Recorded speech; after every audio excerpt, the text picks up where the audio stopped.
નમસ્કાર દર્શક મિત્રો.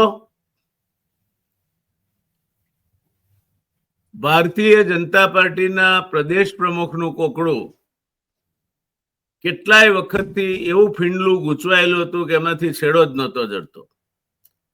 જાત જાતના છેડાઓ દેખાય પાછા અદ્રશ્ય થઈ જાય, દેખાય પાછા અદ્રશ્ય થઈ જાય, એવું ચાલતું હતું. છેવટે ભારતીય જનતા પાર્ટીના ફીંડલામાં છેડો જડ્યો અને હાલ પૂરતું તો એ કોકડું ગૂંચવાયેલું હતું, એમાં છેડો જડ્યો એટલે ઉકેલ આવ્યો એમ કહી શકાય. ભારતીય જનતા પાર્ટી એનો પતંગ ચગાવી શકશે. 5 વર્ષના દીર્ઘકાલીન શાસન બાદ ચંદ્રકાંત રઘુનાથ પાટીલ એમનો ભારતીય જનતા પાર્ટીના પ્રદેશ પ્રમુખ તરીકેનો કાર્યકાળ આજે પૂરો થયો અને જગદીશ પંચાલ જે રાજ્યમાં મંત્રી પણ રહી ચૂક્યા છે, અમદાવાદ જિલ્લા ભારતીય જનતા પાર્ટીના પ્રમુખ પણ રહી ચૂક્યા છે અને આમ અમિત શાહના નિકટવર્તી વર્તુળોમાં ગણાય છે એવા શ્રી જગદીશભાઈ પંચાલે હમણાં જ ઓવન ફ્રેશ પ્રમુખ તરીકે એમનું નામ જાહેર થયું છે. એમણે ગઈકાલે ફોર્મ ભર્યું હતું. ભારતીય જનતા પાર્ટીની લોકશાહી પ્રણાલી મુજબ જે પ્રમુખ ચૂંટાવાના હોય એમના સિવાય બીજાને પ્રમુખ પદ માટેનું ફોર્મ ભરવાની દુર્બુદ્ધિ સૂઝતી નથી અને લોકશાહી પદ્ધતિથી ચૂંટણી કરાવવાનું આ આખું નાટક એવું સુપેરે ભજવાય છે, નવટંકી, કે એમ જ લાગે કે ખરેખર અહીંયા લોકશાહી છે. પણ લોકશાહીનો અર્થ જ એ થાય કે જેમાં લોકોની શાહીથી લખાણ થાય, પોતાની પેન પણ ના કાઢવી પડે. એ રીતે ભારતીય જનતા પાર્ટીનું લોકશાહીનું આખું કામકાજ એ હાઈકમાન્ડ નક્કી કરે, એ જ ફોર્મ ભરે અને એ જ નિર્વિરોધ ચૂંટાઈ આવે. એનીવે જગદીશ પંચાલ ચૂંટાઈ આવે છે. આજે આપણે એમને શુભકામનાઓ પાઠવીએ. એમને આ બોજ વહન કરવાની ઈશ્વર શક્તિ આપે અને જે પડકારો એમણે આવનાર સમયમાં વેઠવાના છે એ પડકારોમાં એ ઉણા ન ઉતરે એવી હાર્દિક શુભકામનાઓ સાથે આજે આપણી ચર્ચામાં એક અખબારી જગતનું વિશિષ્ટ વ્યક્તિત્વ, તંત્રી, વિશ્લેષક અને સાયબર મીડિયામાં જેમના નામથી ધૂમ મચે છે એવા અમારા પરમ મિત્ર જગદીશભાઈ મહેતા નિષ્ણાત તરીકે આજે આપણી સાથે જોડાયા છે. જગદીશભાઈ, આવકારું છું આપને. હવે મને લાગે છે કે જગદીશનો ઉદય થવા માંડ્યો છે અને જગદીશનો ઉદય થવો જ જોઈએ. એટલે આપે પણ ચેનલ શરૂ કરી અને અહીંયા આ નવી ચેનલ અહીં પણ શરૂ થઈ. એટલે આ જગદીશમાં મકર રાશિ તો મારીએ છે, તો મારો કંઈક વારો હવે આવે એવું આશા રાખીએ. એનું ગુજરાતી શું ખબર વ્યાસ સાહેબ? આખા જગતના ઈશ્વર. ના એ ચાલે, પણ તમે કયો જગદીશ નું શું ખબર છે? વાયા ચેનલ થ્રુ આવે તો કઈ વાંધો નહીં, ઓવરટેક એમાં પણ ચેનલ ખરી ખરી ખરી ખરી પણ જગદીશ નું એવું છે સાહેબ કે જગદીશ જ ચેનલ ના કરતા હરતા હોય છે અને પછી બધા ફીલ કરાવે. જેમ શ્રી કૃષ્ણ અર્જુન ને ફીલ કરાવતા હતા કે મહાભારત નું યુદ્ધ એ જ લડે છે, એના જેવું છે સાહેબ. શું આપની પ્રથમ રિએક્શન શું છે? આની પ્રતિક્રિયા શું છે આપની? જુઓ વ્યાસ સર, પહેલી વાત તો ભારતીય જનતા પાર્ટીએ અપેક્ષિત એવું રેણ કર્યું, આના સિવાય કોઈ વિકલ્પ નહોતો. ભારતીય જનતા પાર્ટીની જે કોર વોટ બેંક જે છે, જેને સવર્ણોની વોટ બેંક કહેવાય, એમાં જે અસંતુષ્ટો અત્યારે છે, જેમ કે અમુક પાટીદારનો ધડો જે છે એ અને ભારતીય જનતા પાર્ટીના પાયાના કાર્યકરો, એ લોકોનો અસંતોષ છે ને છે. પણ એને કોઈ પણ ભોગે એન કેન પ્રકારે મટાવી શકાય એમ છે. એનો રીસાવણા મનામણા થઈ શકે એમ છે, કારણ કે એની પાસે પણ એવો કોઈ બહુ મોટો વિકલ્પ અત્યાર સુધી નહોતો. હવે થોડો થોડો વિકલ્પ જાગ્યો છે. અત્યાર સુધી વિકલ્પ નહોતો એટલે ખબર હતી કે એની જે રીસ છે અથવા તો એ જે લોકો રીસાયા છે એને સમથિંગ રીતે પણ મનાવી શકાશે. પણ ભારતીય જનતા પાર્ટીએ ઓલ્ટરનેટ એટલે વિકલ્પ ઉભો કર્યો છે, વોટ બેંકનો પણ વિકલ્પ. અને એ વિકલ્પ જે છે જગદીશભાઈ વિશ્વકર્માને એનું નેતૃત્વ સોંપીને. કારણ કે જગદીશભાઈ વિશ્વકર્મા એટલે પ્રધાનમંત્રી વિશ્વકર્મા જે યોજના બહાર પાડવામાં આવી હતી 2023માં 13,000 કરોડ રૂપિયાની. આ બધા ફિગર્સ ને એની અંદર સમાવેશ જ્ઞાતિ ને એના સરવાળા કરો ને તો મોટું લાગે, પણ એના લાભાર્થીની સંખ્યામાં ભાગાકાર કરો તો કોઈની ભાગે પાવલું ના આવે, એના જેવું થાય. પણ કેવાય ખરું તમે ફેબ્રિકેટેડ, એટલે તમે શોકેસમાં સારા પૂતળા મૂકીને ગોડાઉન સુધી માણસને લઈ આવી શકો. તો 2023માં જગદીશ વિશ્વકર્માને જ કહેવાથી આમ જુઓ તો પછી લોન્ચ ભલે કર્યું નરેન્દ્ર મોદીએ, પણ એવી એક યોજના લોન્ચ કરી જે યોજનામાં એવો વર્ગ સમાવિષ્ટ છે જે વર્ગને તમે ઓબીસી ના ધડામાં પણ ગોઠવી શકો. જેમ કે મિસ્ત્રી, વાણંદ, માળા બનાવનારા, પછી ધોબી, દરજી, તાળા ચાવી બનાવનારા, શિલ્પકારો, પથ્થર કોતરનારા, લુહાર, સુવર્ણકાર, પથ્થર તોડનારા, મોચી, ઢીંગલી, રમકડા બનાવનારા, હોડી બનાવનારા, માછીમારીની જાળ બનાવનારા, ટોપલી ને બાસ્કેટ બનાવનારા, અરે ત્યાં સુધી કે સાવરણી ને સાવરણો બનાવનારા, એ જે ગૃહ વિભાગના તો પરંપરાગત કૌશલ્ય ધરાવનારા એટલે જન્મજાત કલાકારો, એ બધાને માટે થઈને પીએમ એટલે પ્રધાનમંત્રી વિશ્વકર્મા કૌશલ સન્માન યોજના નામની એક યોજના બહાર પાડવામાં આવી. એ પણ વિશ્વકર્મા જયંતિના દિવસે 17મી નવેમ્બર 2023 17મી સપ્ટેમ્બરે 13,000 કરોડની આ યોજના હતી. એમાં દરેક જે લાભાર્થી હોય જે એપ્લિકેશન કરે અને મંજૂર થાય એને પેલા તો 500 રૂપિયાનું સ્ટાઇપેન્ડ મળે, 15,000 રૂપિયા એને કોઈ પણ વસ્તુ ખરીદવી હોય માલ બનાવવા માટે 15,000 રૂપિયા મળે, 1 લાખ રૂપિયાની સિક્યુરિટી વગર સિક્યુરિટીની લોન મળે 5% વ્યાજે. એ લોન જો એ પાછો 18 મહિનામાં ભરી દે તો વળી પાછા 2 લાખ રૂપિયા મળે અને એ 30 મહિનામાં એને ભરી દેવાની. આવી બધી યોજના જાહેર કરી. આ બધા ફિગર્સ ને બાકી મેં કીધું એ બધું ઠીક છે. એમાં આકર્ષણ જે રૂપ છે એ શું છે કે ઓબીસી વર્ગને બિલકુલ આકર્ષી શકાય ઈ બાના હેઠળ. અને જગદીશ વિશ્વકર્મા પાસે તમે જુઓ ખાતા પણ એવા જ છે. અત્યારે જે સહકારિતા મંત્રી હતા, સહકાર મંત્રી, હવે એ ત્યાગી દેશે. જુદી વાત કદાચ એક વ્યક્તિ એક હોદ્દાના ન્યાયે તાગે તો કુટીર ઉદ્યોગ, સહકાર, મીઠા ઉદ્યોગ, માર્ગ મકાન, એમએસએમઈ અને વન પર્યાવરણ, આબોહવા, આવા એન પર ખાતા હતા. એટલે આ પ્રથમ એવા આમ જુઓ તો પ્રમુખ ભારતીય જનતા પાર્ટીને એવા કવેળા એ મળ્યા છે કે જેમાં ભાજપને બહુ જ જરૂર હતી ઓબીસી વોટ બેંકને આકર્ષવાની. એટલે અત્યારે આમાં 2 પરિમાણ છે. આ પોતે પણ ઓબીસી ચહેરો છે, થોડાક નિર્વિવાદિત છે, ભારતીય જનતા પાર્ટીની ગુડ બુકમાં છે અને સર્વસમાવેશીની એની પ્રમાણમાં થોડીક છાપ પણ છે.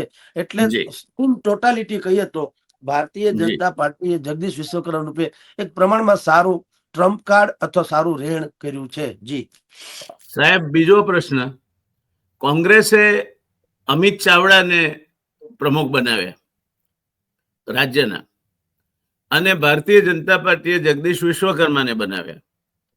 અમિત ચાવડા જગદીશ વિશ્વકર્મા કરતા વધારે મોટો માસ બેઝ સપોર્ટ ધરાવતા નેતા છે, અનુભવી છે અને પ્રેઝન્ટેબલ છે.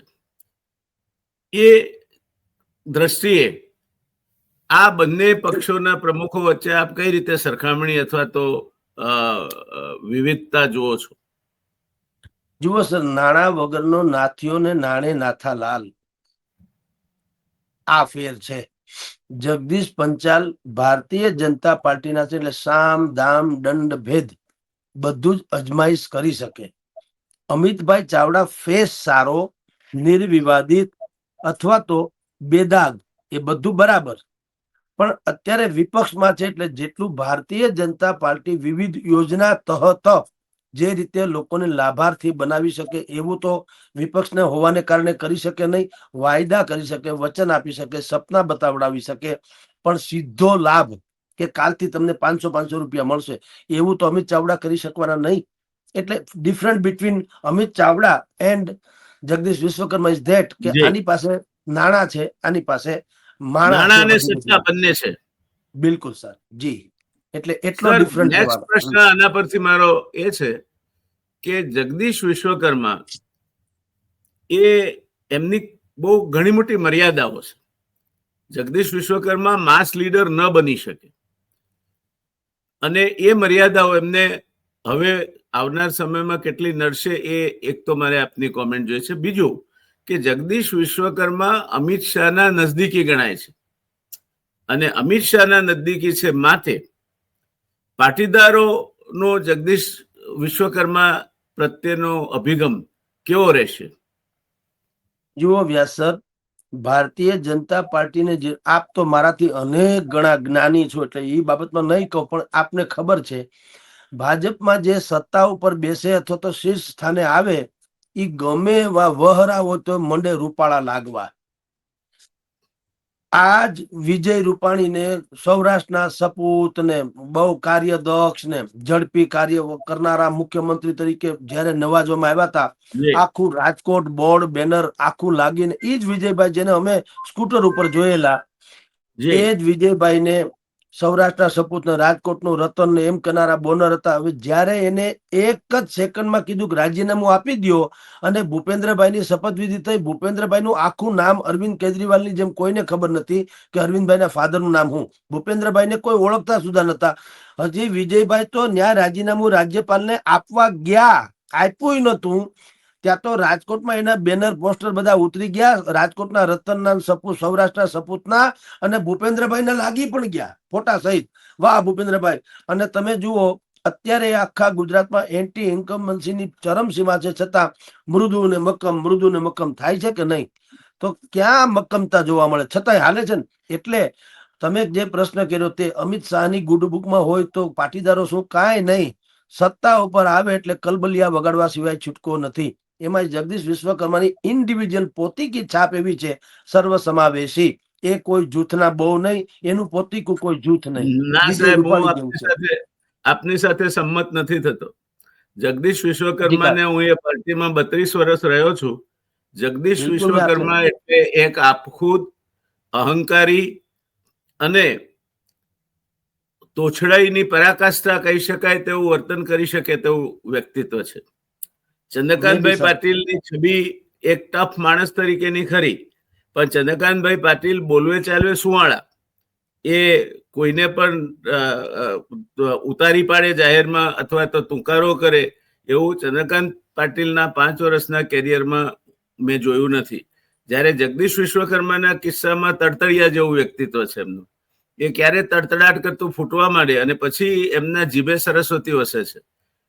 બીજું, દંશીલો સ્વભાવ છે, માણસને ખતમ કરી નાખો એમ, એ હદ સુધીનું વેરવૃત્તિ રાખવાનું કામ એ આ વ્યક્તિત્વમાં છે. તો ભારતીય જનતા પાર્ટીની આવનાર સમયમાં હવે આગળની સફર સહેલી તો નથી જ સાહેબ, એ તો આપ સંમત થશો મારી સાથે. કારણ કે આટલા બધા લાંબા વર્ષના રાજકારણ પછી, જો કે બીજી બાજુ આ જે 9 મહાનગર અને 17 નગરપાલિકાઓ ઉભી કરી એના કારણે 137 સીટ ઉપર અર્બન વોટ કન્સોલિડેટ થયો છે. એટલે એ એક જમા પાસું છે ભારતીય જનતા પાર્ટીનું. પણ આ બધું કુલ મિલા કે લાડી પાડી નીવડે વખાણ એના જેવું છે. ક્યારે શું થશે, ક્યાં छिपा प्रिंसिपल में કોઈ જાને ના, એના જેવું છે. તો આ પરિસ્થિતિમાં શું લાગે છે આપને? સર, એમાં એવું છે, ભારતીય જનતા પાર્ટીમાં હવે સમર્થકો ઓછા ને લાભાર્થી વધુ થઈ ગયા. અને લાભાર્થીઓ પાસે કોઈ ચોઈસ નથી હોતી. આપણે સામાન્ય તેમ કહેતા બેગર હેવ નેવર ચોઈસ, એવું અંગ્રેજીમાં વાક્ય છે, પણ એ તો બેગર્સ માટે વપરાતું હતું. પણ અહીંયા તો લાભાર્થી જે છે ને એના માટે પણ વાપરી શકાય એમ છે. ભારતીય જનતા પાર્ટીના જેટલા લાભાર્થી છે એની પાસે પણ બીજો કોઈ વિકલ્પ નથી સ્વીકાર્ય કર્યા સિવાય અથવા સહન કર્યા સિવાય. તમે વિચાર કરો, ઘણા સમયથી આપણે ચર્ચા પણ કરી છે, ટીવી ડિબેટ, દુનિયાભરની ટીવી ડિબેટમાં આવ્યું છે, ધારાસભ્યો માંડ્યા છે પત્રો લખવા કે અધિકારીઓ અમારું માનતા નથી અને અમને કોઈ જવાબ દેતા નથી. મુખ્યમંત્રીએ સ્વયં એક પરિપત્ર બહાર પાડવો પડ્યો કે હે અધિકારી શ્રીઓ, આ નેતાઓના ફોન કમસે કમ ઉપાડો, અને એમાં ઉપાડો તો સૌજન્યશીલતાથી વાત કરો. આ કઈ જેવી તેવી ફજેતી કહેવાય? મંત્રીઓએ એના સંત્રીઓને વિનંતી કરવી પડે કે તમે અમારા ફોન ઉપાડવા, કઈ જેવી તેવી ફજેતી કહેવાય? તેમ છતાં કોઈએ બગાવત કરી? કારણ કે બેગર હેઝ નેવર ચોઇસ, એમ ભારતીય જનતા પાર્ટીના જે લાભાર્થીઓ છે એની પાસે પણ બીજો વિકલ્પ નથી, કારણ કે લાભ લીધા હોય તો ઓવરટેક થઈને લીધા હોય, મહેનતનું ને પુરુષાર્થનું ને હકનું નહીં. પણ સાહેબ લાભાર્થીઓ પાસે કોઈ ફોલોઈંગ પણ નથી. ના એવું એ બધા સાહેબ એવું છે. નરેન્દ્રભાઈના તરાપે કે અમિતભાઈના તરાપે તરનાર પ્રજા છે. ના ના સાહેબ એવું નથી. જે લાભાર્થી છે પક્ષ પાસેથી, એના જે સપોર્ટર છે એની પાસેથી લાભાર્થી છે. આ બધા લાભાર્થીઓનું તળિયા ઝાટક થયેલું છે, તળિયાથી નળિયા સુધી. તમે હા, વિચાર તો કરો સાહેબ કે પ્રજા વિરોધી અત્યારે જે સરકારી તંત્ર ચાલી રહ્યું છે, જનતા ત્રાહી મામ છે, ભારતીય જનતા પાર્ટીના એક પણ માણસમાં, એક પણ નેતામાં, એક પણ મંત્રીમાં એક માનવતાના છાંટા રૂપે ક્યાંય જોવા મળ્યું કે ભાઈ હું રાજીનામું આપું છું કારણ કે મને જનતાએ ચૂંટ્યો છે અને એની અપેક્ષા જે છે એ પૂરી ન થઈ? ક્યારે સાંભળ્યું સાહેબ? આટલા કૌભાંડો થયા, આટલા નકલી લોકો પકડાણા, જજ થી માંડીને સીએમઓ પીએમઓ સુધી, હમણાં રો વાળા પકડાણા. શિક્ષણનું હાલત શું છે આપણે જાણીએ છીએ, આરોગ્યની સ્થિતિ શું છે એ જાણીએ છીએ, સલામતીની સ્થિતિ શું છે એ જાણીએ છીએ. કોઈએ રાજીનામાનો ર પણ ઉચ્ચાર્યો? અરે રાજીનામું તો છોડો, બચ્ચુભાઈ ખાબડ એના છોકરાનું આટલું મોટું કૌભાંડ થયું, ઓલા અરવિંદ કેજરીવાલ દિલ્હીમાં કઈ કરતા તો છાસ વારે ભારતીય જનતા પાર્ટી રાજીનામું આપો, રાજીનામું આપો, રાઈટ? તો બચ્ચુભાઈ ખાબડ એનું રાજીનામું લીધું નથી, ભલે એને તમે તડકે મૂકી દીધા કે એને હવે કોપ ભવન માટે, પણ તમે સત્તાવાર છાતી ઠોકીને રાજીનામું લઈ શું કામ ન લ્યો? અને ધડો શું કામ ન બેસાડી શકો કે ભાઈ જુઓ અમારામાં એક માણસનો એના છોકરાઓએ કૌભાંડ કર્યું તો અમે એનું રાજીનામું ફટ કરતા લઈ લીધું. અત્યાર સુધી તમે હું ચર્ચા કરીએ સર, ત્યાં સુધી તેઓ શ્રી મંત્રી પદે તો કમસે કમ ઓન રેકોર્ડ તો છે જ. એટલે હવે છે. નૈતિકતા કુછ રહી નથી.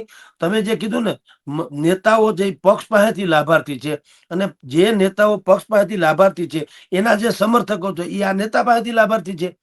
એટલે હવે લાભાર્થીઓનું ટોળું ભેગું થયું છે.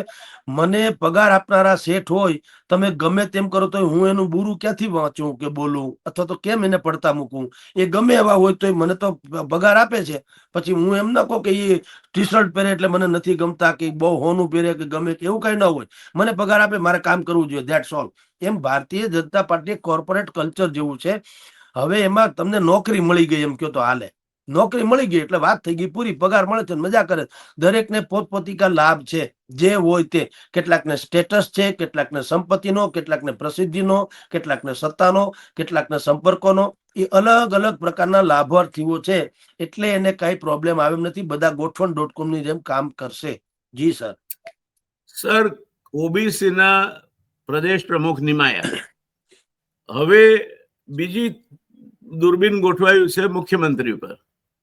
તો હવે મુખ્યમંત્રી ક્યારે બદલાશે? અને મુખ્યમંત્રી કોઈ પાટીદાર જ નીમવો પડશે એવું હવે લગભગ ભારતીય જનતા પાર્ટી માટે ફરજિયાત થતું જાય છે. તો આ બાબતે આપનું શું કહેવું છે? જો સાહેબ, આમાં બેવડા ધોરણ કેવું ચાલે છે. એક તરફ આપણે કહીએ છીએ કે સર્વ સમાવેશી, સબકા સાથ સબકા વિકાસ. કોઈ કોમ, જાતિ, ધર્મ, પ્રદેશ, વંશ કે વારસો કુછ નહીં, બધા જ સરખા.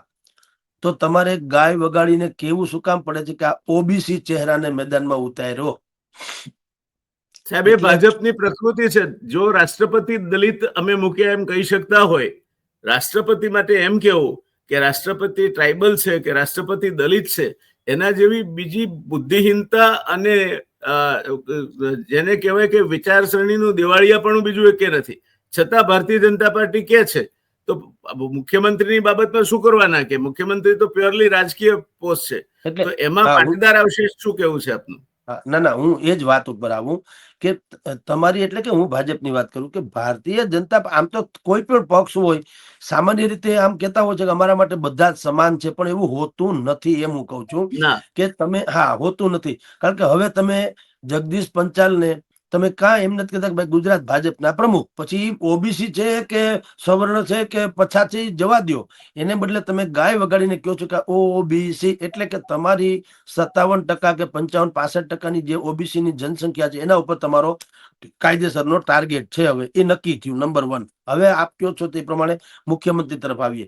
જુઓ, અત્યારે અમદાવાદમાં સત્તાના 2 મુખ્ય કેન્દ્રો અમદાવાદમાં ભેગા થયા. એક મુખ્યમંત્રી શ્રી અને પ્રદેશ અધ્યક્ષ. એક તો ઈ પણ અનબેલેન્સ જેવી વાતો ગણાય. હવે બીજી વાત કે પાટીદાર તો ભાઈ છે જ, અત્યારે ભૂપેન્દ્રભાઈ તો પાટીદાર છે અને આ ભાઈ જે ઓબીસી ગણાય. તો પાટીદારોને જો તમે કહો એમ ન્યાય આપવાની વાત આવે અને ચીફ મિનિસ્ટર બનાવવાની વાત આવે તો અત્યારે આમ જુઓ તો ભૂપેન્દ્રભાઈ તો છે જ. હવે ઈ ના પાડે, કારણ કે ભૂપેન્દ્રભાઈના કિસ્સામાં સાહેબ એવું છે, એને નાઇટ વોચમેનની જેમ એની ભૂમિકા એના લેવલ પ્રમાણે ભજવી. નાઇટ વોચમેનની ભૂમિકા શું હોય?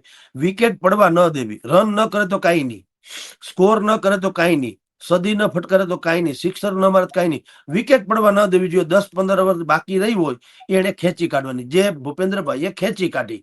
અને પોતાના ઉપર કમસે કમ કોઈ સીધી રીતના દાગ લાગવા નથી દીધો. તો એને ભૂમિકા ભજવી દીધી. બધાએ એને વડીલ તરીકે જ માન્યા, કોઈએ ચીફ મિનિસ્ટર નથી માન્યા. ઘરનો મોભી ને વડીલ ને મૃદુ ને એવી રીતે હવે એને ભૂમિકા ભજવી લીધી. એને સ્વયં પણ કીધું હોવાનું આપણે અખબારોમાં વાંચ્યું છે, સાંભળ્યું છે કે એના દીકરાની નાદુરસ્ત તબિયતની સારવાર અર્થે એને વિદેશ જવાની ગણતરી છે ને એમ કે છે કે મને આ જવાબદારીમાંથી મુક્ત કરો. હવે એ જે થાય તે, પણ હવે પછી જે ચીફ મિનિસ્ટર આવે એ કોઈ પાટીદારમાંથી જ આવે એવું જરૂરી નથી. પાટીદારોને અલગ રીતે મનાવી શકાય છે અને નવા પ્રધાનમંડળમાં સૌરાષ્ટ્ર અને પાટીદાર આ બંનેનો સમન્વય થઈ જાય. 4-5 લોકોના હું તમને નામે આપું, એ લોકોને ગોઠવણ કરવામાં આવે તો સૌરાષ્ટ્ર અને પાટીદાર બેના કહેવાતા અવહેલના જે છે એનું પણ રહેણ થઈ શકે. હું નામ બોલું છું, જયેશ રાદડિયા, જયેશભાઈ રાદડિયા, હીરાભાઈ સોલંકી, મહેશ કસવાલા અથવા કૌશિક વેકરિયા, અર્જુન મોઢવાડિયા અને રીવાબા જાડેજા. આ 5 નામ એવા છે કે એ 5માંથી 4 લોકોને પણ જો લઈ લેવામાં આવે તો એમાંથી 3 જણા તો આપણે જાણીએ છીએ એમ પાટીદારો છે, બાકીના 2 એક ક્ષત્રિય છે વગેરે. તો સૌરાષ્ટ્રનો પ્રતિનિધિત્વ પણ મળી જશે અને જે પાટીદારોને તથાકથિત અન્યાયની વાત છે એ પણ છૂટી જાય.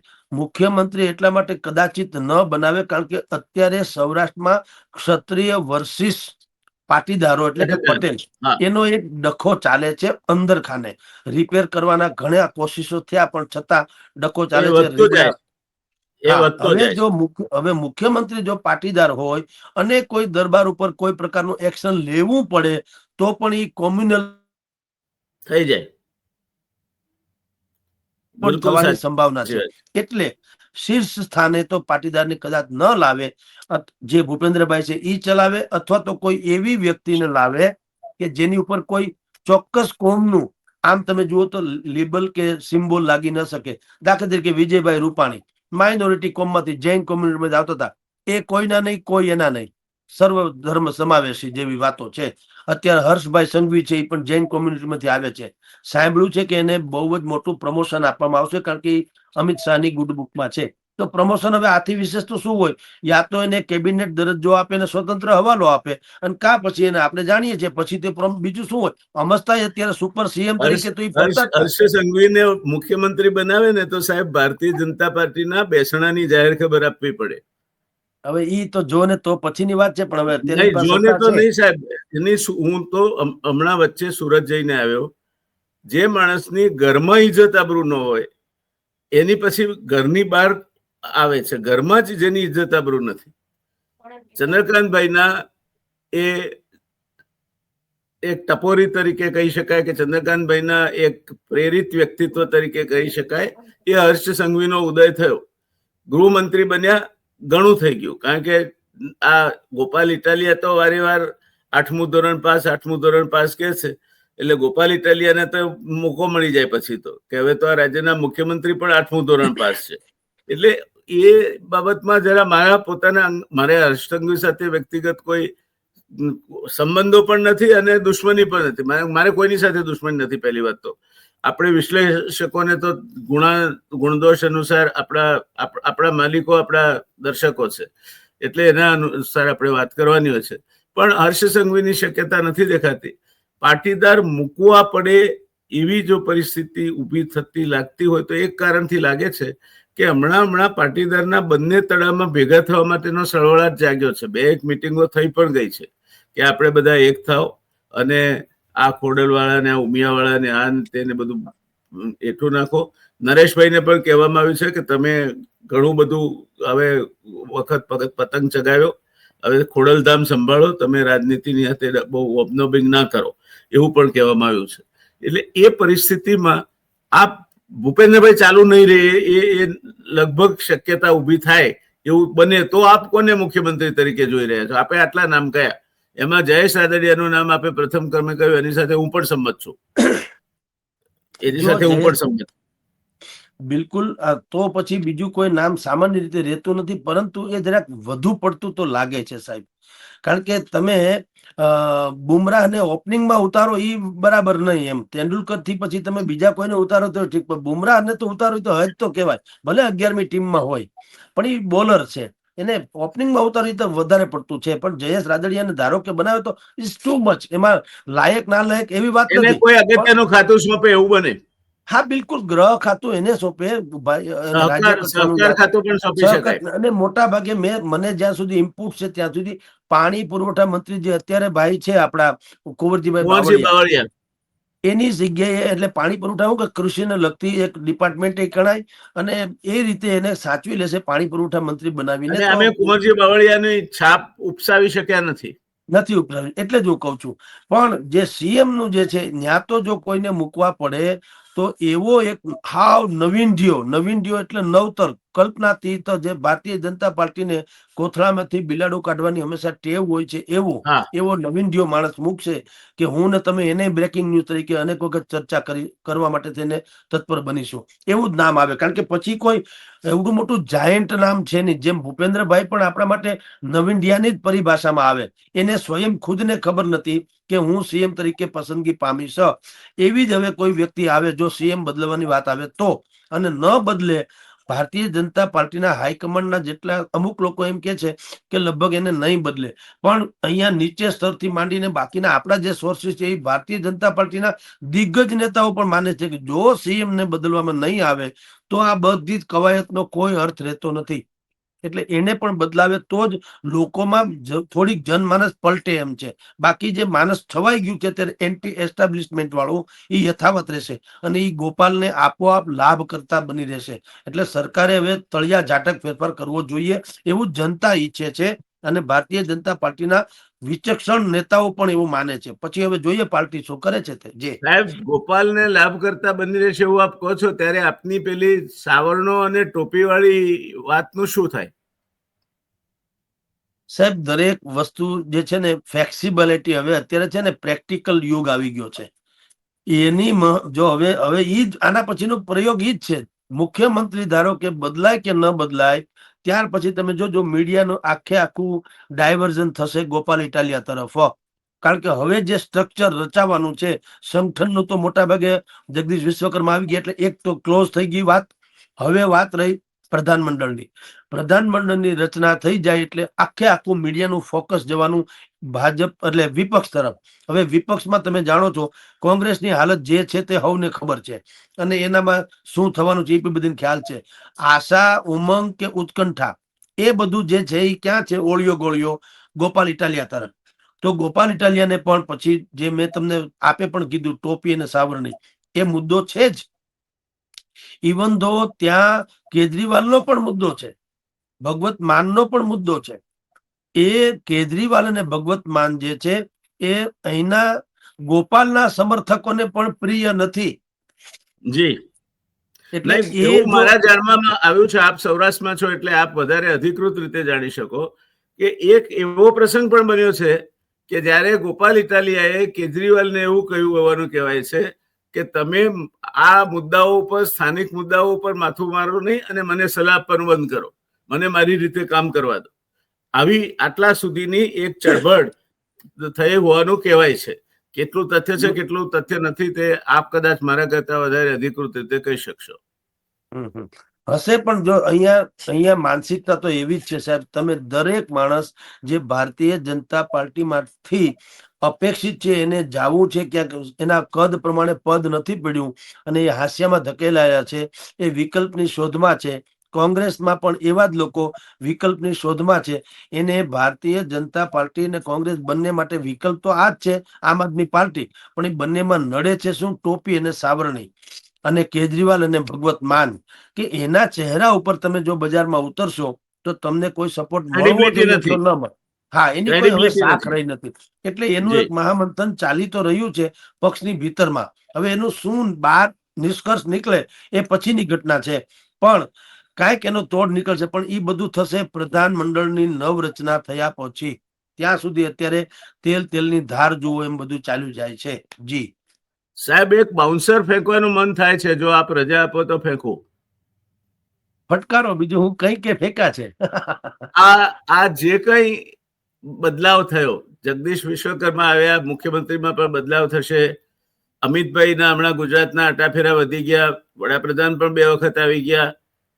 આ બધામાં ગુજરાતના રાજકારણમાં આનંદીબેન પટેલ અને એમના જૂથનું શું સ્થાન જુઓ છો? અત્યાર સુધી વ્યાસ સાહેબ જે લંબાણું પ્રધાન પક્ષના પ્રમુખ કોને બનાવવા, એ જે ખેંચાણું લંબાણું, એની પાછળની કારણ પણ આનંદીબેન પટેલનું અને અમિત શાહના જૂથની કસમકસ હતી. હવે અંદર ખાને કઈ હદે રેણ થયું હશે અથવા સમાધાન થયું હશે, એ પ્રધાનમંડળની રચનામાં આપોઆપ ખબર પડી જવાની. કારણ કે આનંદીબેનના જૂથમાં કોણ કોણ છે એ ભારતીય જનતા પાર્ટી વાળાને ખબર જ છે. અમિત શાહના જૂથમાં કોણ છે એ તમને મને ખબર છે, અને પક્ષને તો ખબર હોય જ. આપણા નામે કે આપણા મોઢે બોલાવી અને આપણે ટીકા અથવા તો સરાહના કાંઈ પામવી નથી. હમણાં 2-5 દીમાં જયારે આનું પણ અથવા દિવાળી પહેલા પ્રધાનમંડળની નવરચના થશે એટલે આપોઆપ બધું આવવાનું છે. પણ બંને આનંદીબેન પટેલ અને અમિત શાહ, પણ હાથ અમિત શાહનો ઉપર રહેવાનો, એ આપને કહી દઉં. આનંદીબેને એની તાકાત લડાવશે, એમાં ના નહીં, પરંતુ હાથ અમિત શાહનો ઉપર રહેવાનો. કારણ કે ગુજરાતનો ટોટલી હવાલો અમિત શાહને સોંપવામાં આવ્યા છે. બાકી બધા જ મોહરા છે. જી એટલે આપના કહેવા પ્રમાણે હવે પછીનું જે ભારતીય જનતા પાર્ટીનું કળેવર છે, ભારતીય જનતા પાર્ટીની જે રાજનીતિ છે, ભારતીય જનતા પાર્ટીનું જે નિર્ણય લેવાનું કેન્દ્ર છે, એ આનંદીબેન પટેલ નહીં હોય, અમિત શાહ હશે. તો બિલકુલ સાચું. આનંદીબેનના ટેકેદારોનું શું થશે? કાંઈ નહીં, દરેક જો પછી દર વખત તમને કંદોઈને મીઠાઈ ના ભાવવી જોઈએ, થોડુંક ફરસાણી ખાવાનો વારો આવે ને. આનંદીબેનના જે સમર્થકો છે એને ભૂતકાળમાં કઈ લાભ નથી લીધા ને વંચિત છે એવું તો નથી. હવે બીજાનો વારો આવવા દો. અને આ સત્તામાં તો એવું છે કે જે સત્તાના શીર્ષ સ્થાને છે એનું જ હાલવાનું હોય. કારણ કે હવે તો ટાર્ગેટેડ વાતો આવવાની. જે તે સમયે શું હતું, પક્ષ પાસેથી મેળવવાની જે વાતો હતી એ પોતાના બલબૂતા ઉપર હતી. હવે પક્ષે એટલો સક્ષમ તો થઈ જ ગયો છે કે ઈ ઉમેદવારો હોય કે આવા દાવેદારો હોય, એની ઉપર હવે ઈ લક્ષ્યાંક આપીને જાય. તમે જો આટલું કરો તો તમને હવે પક્ષમાં આવી રીતે સ્થાન મળશે. જેમ કે જગદીશ વિશ્વકર્મા છે, એને પેલું લિટમસ ટેસ્ટ કયો છે? ગ્રામ પંચાયત, જિલ્લા પંચાયતની ચૂંટણી, નગરપાલિકાની ચૂંટણી, આ પેલો લિટમસ ટેસ્ટ છે. એમાં તમે કેવું પરિણામ આપો એના આધારે તમને પછી ભવિષ્યમાં તાકાત મળશે. જે CR પાટીલને સંપૂર્ણ પાવર મળેલો, એવો પાવર જગદીશ વિશ્વકર્મા અત્યારે હેન્ડઓવર કરી દેવું જરૂરી નથી. અત્યારે એને કઈ કરીને કામ કરવાનું છે, અમિત શાહ જેમ કે એમ. પણ એ આઉટ ઓફ વે જઈને પણ અત્યારે જે નગરપાલિકા અને એની ચૂંટણી જે છે સ્થાનિક સ્વરાજ્યની, એમાં જો ઉજળો દેખાવ કરી બતાવે તો એ ગ્રાસ રૂટ લેવલ પર છવાઈ ગયા ગણાય, પછી એને પાવર મળે. તો આનંદીબેન પટેલ અત્યારે આમ જુઓ તો એ તો ગુજરાત વટ્ટો જ ભોગવે છે. ભલે એને રાજ્યપાલ કહેવામાં આવતા હોય, બિહારથી માંડીને ઉત્તર પ્રદેશ સુધીના, પણ એ હા, ગુજરાત પણ વટ્ટા એ તો જેવું છે. હા, નોન ફર્ટાઇલ એક જેવું છે. હા, એટલે જ હું કહું છું, એ ગુજરાત આપણે આ વટ્ટા જેવું ગુજરાત છે. વટો શબ્દ જે વાપર્યો એ સંપૂર્ણ સંમત થયો છે એની સાથે. હા, સર, એટલે એ ગુજરાત. જી છેલ્લો પ્રશ્ન મારો એ છે કે CR પાટીલ હવે પ્રદેશ પ્રમુખ રહેતા નથી, કેન્દ્રીય મંત્રી રહે છે. અને કેન્દ્રીય મંત્રી રહેવાના કારણે એમની કેન્દ્રમાં વ્યસ્તતાઓ રહેવાની, અને કેન્દ્રમાં પણ આવતા સમયમાં કઈ ભાજપ માટે શિરાના જમણ પીરસાવાના છે એવું થવાનું નથી. ત્યારે દક્ષિણ ગુજરાતથી માંડીને મધ્ય ગુજરાત સુધીનો જે એક ખાલીપો CR પાટીલ ભરતા હતા, એ ખાલીપો ભારતીય જનતા પાર્ટી માટે ઉભો થશે, સુરત શહેરથી શરૂ કરીને. કારણ કે CR પાટીલ હવે એટલું ધ્યાન નહીં આપી શકે જેટલું એ પ્રાદેશિક નેતા તરીકે આપી શકતા હતા. એ સંયોગોમાં હવે પછીની આખી જે ગોઠવણ છે એમાં દક્ષિણ અને મધ્ય ગુજરાતમાં આપ કયા નવા ચહેરાઓને, જેમ સૌરાષ્ટ્રમાં આપે નામ ગણાવ્યા એમ આવા કોઈ નવોદિત ચહેરાઓ દક્ષિણ અને મધ્ય ગુજરાત માટે આપ સૂચવી શકશો ખરા? જો 2-3 નામ છે. આમ તો સંગીતાબેન પાટીલ થી શરૂ કરો,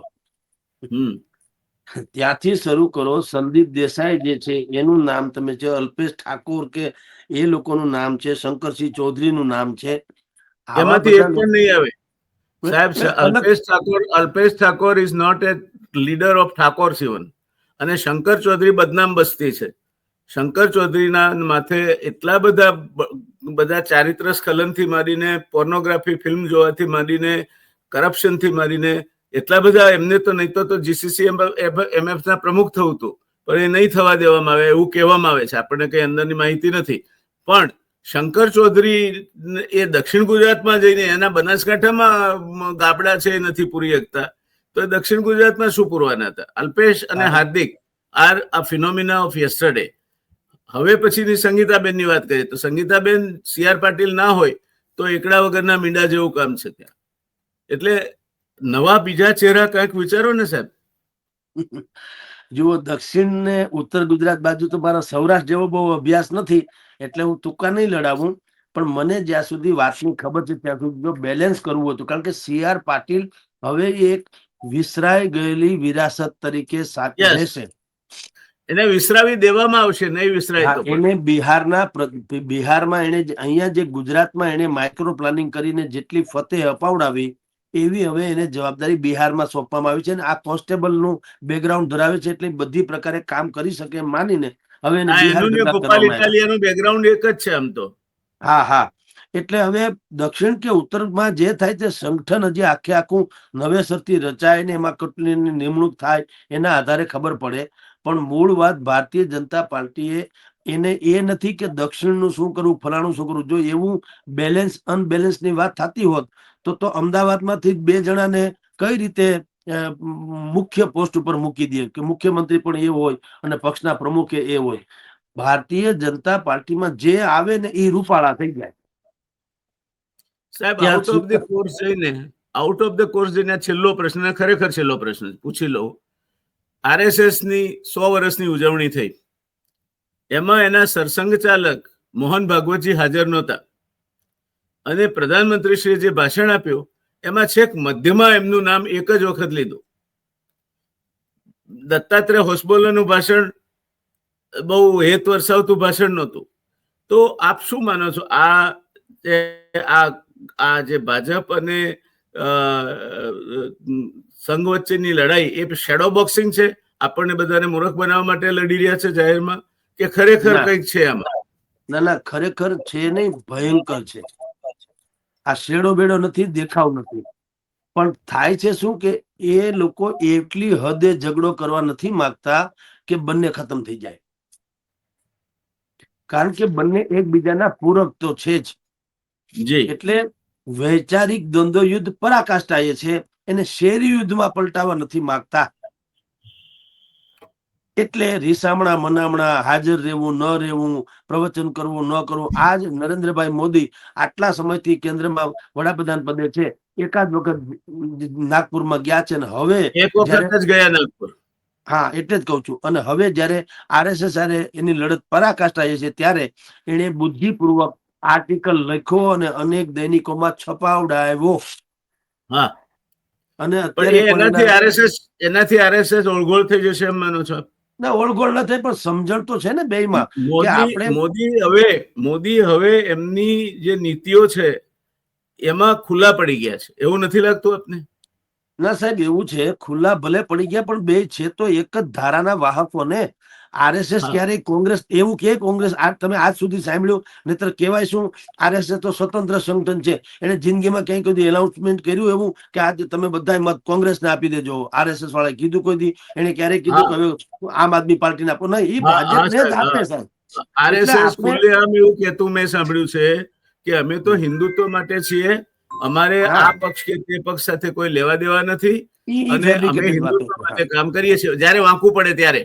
બીજું, પહેલી વાર ગણતંત્ર દિવસની પરેડમાં આરએસએસ ને બોલાવનાર પણ કોંગ્રેસની સરકાર જ હતી દિલ્હીમાં માર્ચ પાસ્ટમાં. એટલે આરએસએસ નું વ્યક્તિત્વ છે ને સાહેબ, એવું અકળ ને અભેદ્ય વ્યક્તિત્વ છે કે જેના માટે કંઈ પણ કલ્પના કરવી એ કોઈ પણ કલ્પનાને સાચી ઠેરવી શકે, કોઈ પણ કલ્પનાને ખોટી પણ પાડી શકે.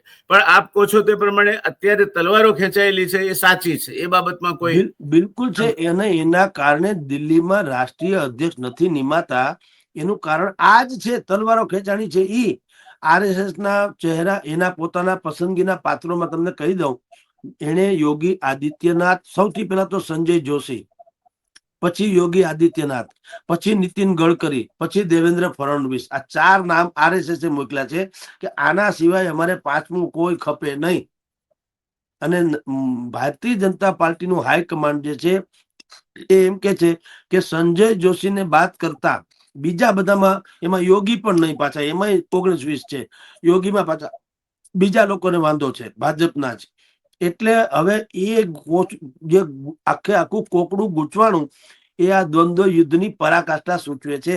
એટલે તો રિહામણા મનામણા છે કે 100 વર્ષ આરએસએસ ના થાય, એની ઉજવણી વડાપ્રધાનની હાજરીમાં થાય, એ એક એનો સ્મૃતિ ચિહ્ન રૂપે સિક્કો બહાર પાડે અને એમાં મોહન ભાગવત હાજર ન એવું બને. પણ એનો અર્થ એમ છે કે બેને જામતું તો છે નહીં, પણ એ એવું તૂટવા પણ નથી માંગતા કે બેમાંથી એકેયની વિચારધારાથી માંડીને એનું લક્ષ્યાંક જે ખતમ થઈ જાય. કારણ કે ઓવરઓલ તમામ નદી મળે છે દરિયાને. દરેકની વિચારધારા તો હિન્દુ રાષ્ટ્રની છે. હવે અહીંયા શેઢે આવીને શિરામણ કરવા જેવું થાય. જો હવે એ લોકો બાંધીને જુદા પડે તો શેઢે આવીને અને શિરામણ કરવા જેવું થાય. ગામ ઘરેથી નીકળ્યા 3 વગડા વટીને તમે ખેતરના શેઢે આવો અને પછી એમ કહો કે હવે અહીંયા ખાઈ લ્યો, બહુ ભૂખ લાગી, પણ શેઢે આવીને ખેતરમાં આવીને ખાવામાં શું વાંધો હતો?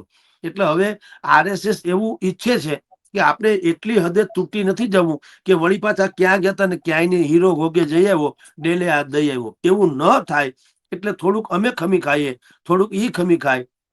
બંને વચ્ચે શું છે, યુ ही हमारा मुश्किल है गुजारा, हमें गुस्सा नहीं आता, तुम्हें प्यार नहीं आता. એ પરિસ્થિતિ ભાજપ क्या बात है, दोबारा हमें એટલે गुस्सा नहीं आता, तुम्हें प्यार नहीं आता. હા, એ ડખો થેન્ક છે. યુ સર, ખૂબ મજા આવી. આપે બહુ જ ખુલીને બધી ચર્ચા કરી અને મને ચોક્કસ વિશ્વાસ છે દર્શક મિત્રો પણ આ ચર્ચા માણશે. ધન્યવાદ સર, મળતા રહીશું. નમસ્કાર.